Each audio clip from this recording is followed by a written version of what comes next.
Hello and welcome again. Most people who've watched any movies have heard the line, "The king is dead, long live the king." As a boy, I often wondered why they said that, but of course I grew to understand that it refers to the office of monarch, not the individual who holds or held that position. Some of the ground covered today was gone over in videos 28 and 29, but given that most people won't go back to review those talks while we discuss a different issue, some of the information will be recounted here as we discuss the current position. The situation today with the monarch is particularly charged with conflicting emotions and opinions amongst the crown's subjects.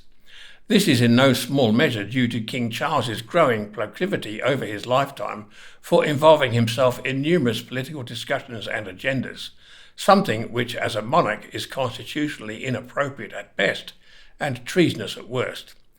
Added to or combined with the zeal amongst those of predominantly leftist political persuasion who regard royalty or anything which seems to convey special privilege by birth upon certain individuals as anathema to just governance, this has resulted in an unprecedented level of overt opposition to the idea of Charles being an acceptable choice as king. Certainly, it is as high a level of dissent as has been witnessed since the first King Charles was tried for treason and executed in 1649. That was an unpopular act since many believed it was wrong to execute a king, especially over a matter of political difference. Charles always claimed, as did his father James I, the divine right of kings, and that the monarch was above the law, answerable only to God. That belief runs counter to the constitutional law established under Magna Carta in 1215, which established the principle that all people are equal before the law and that all, including the monarch and later Parliament, must live under the influence of law.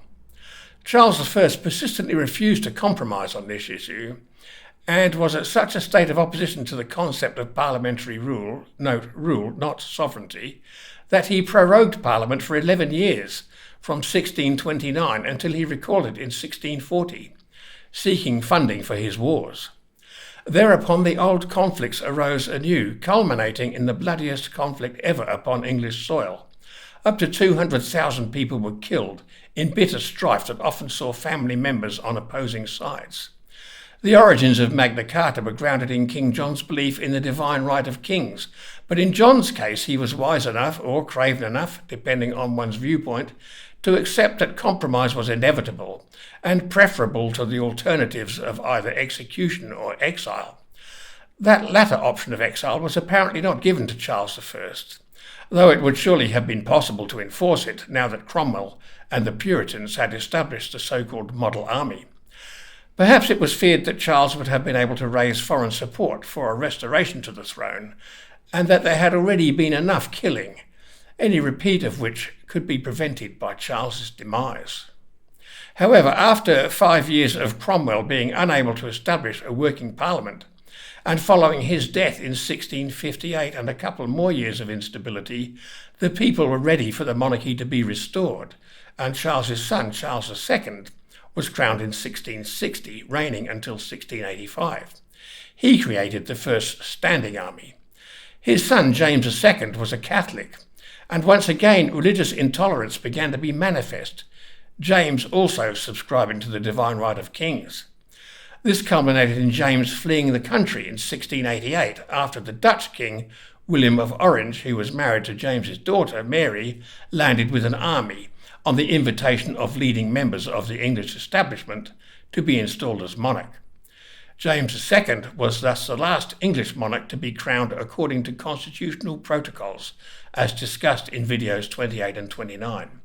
All since then have been sworn in by the oath stipulated in the Coronation Oath Act of 1688, which states that the monarch will swear to govern according to the acts and statutes of Parliament, and asserts that the denial of royal assent to parliamentary legislation shall henceforth be illegal.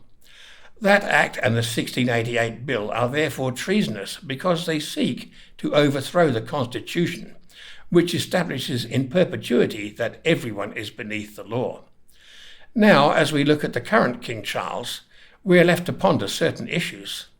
Some have commented on the erection of screens during part of the coronation ceremony, behind which Charles disappeared for a short period, ostensibly for the anointings which form part of the process, and speculated that this had some other sinister purpose, such as swearing another secret oath to another set of masters.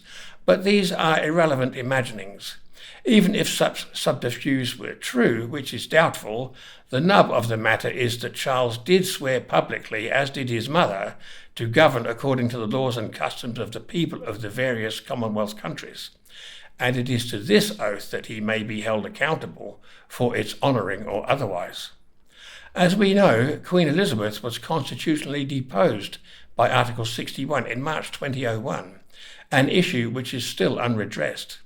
It follows, therefore, that Charles III's coronation ceremony was performed without lawful crown authority and is invalid, making Charles an alleged fake or pseudo-king. Were it not for the original Article 61 invocation, one would now be called for simply because Charles has not resiled from his support for the Great Reset planned by the WEF and other members of the cabal seeking to establish the New World Order, which has been long in the planning. Charles is therefore openly acting in violation of his coronation oath before the ink of his signature is even dry. He is convicting himself out of his own mouth of high treason, sedition, publicly repudiating the Constitution, and misprision, concealment of treason. It's a tribute to the success of the traitors in Parliament, the police and the judiciary that most people are still unaware of those facts, and even when presented with the irrefutable evidence, refuse to face them. All those groups just mentioned are also complicit and must eventually stand trial for these most serious of crimes, the penalties for which encompass everything from total asset stripping to life in prison and even the gallows. While many are calling for an abolition of the monarchy, this is not a desirable outcome. The first reason is that the Constitution provides for the head of state, the monarch, to stand between the Parliament and the subjects in defence of their rights.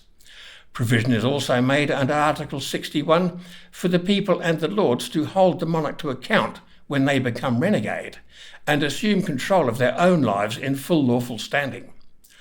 As we have also seen, it is futile to rely upon the judiciary or the Parliament to adequately perform the function of preserving liberty.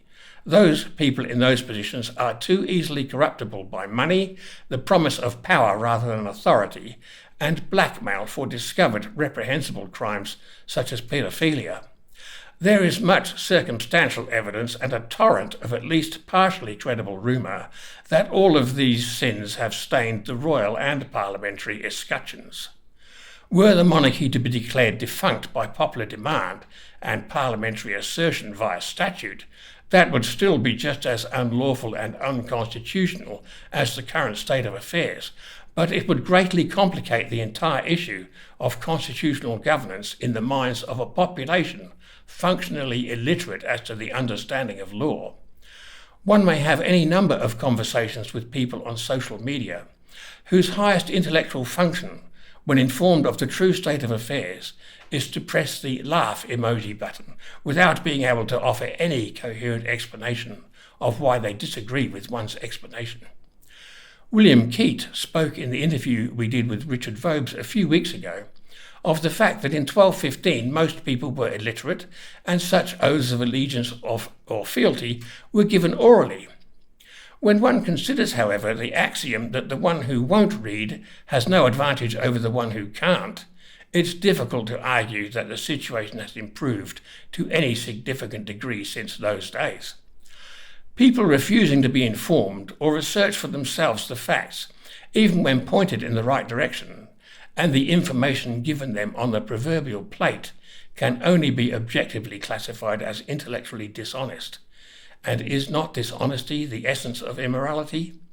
Philosopher Ayn Rand once said, "To refuse to face an issue is to fear the worst." As Will stated at about the 58-minute mark of that interview, we all lie to ourselves repeatedly.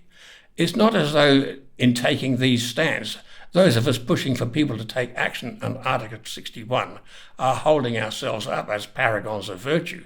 We are just as vulnerable as anyone to personal failings and faults, which we just brush aside or ignore so that we don't have to confront them. and hope that others won't notice or will still love us anyway. The point isn't that some of us should consider ourselves on some higher moral plane than the common people. The point is that some issues are vastly more important than simple everyday matters of life. And if we ignore those, the results can be catastrophic, and not just for ourselves, but for those we say we love. Recently I saw a Facebook post which simply asked, "What is the first thing that comes to mind when you think of your father?" I wrote, "Despite his faults, failings and foibles, I loved him and he loved me. He taught me about morality and always stood up for me whenever he thought someone was mistreating me. I was one of the lucky ones, and I shed tears now as I write this tribute. He had to participate in a war fought with bullets and bombs, which occurred because not enough people stood up and spoke out about evil they saw happening. He did so that my brothers and I could live free. Now we face a situation where, again, a different type of threat to our freedom exists, and again we have the chance to avoid physical conflict, but only if enough people display the courage to speak out and stand against the evil this time. But even before that, we need to learn how to recognize evil in the first place. Totalitarianism doesn't begin with concentration camps and mass graves. It begins the first time someone asserts unrighteous dominion over us and we don't call it out and repudiate it. Thank you for watching.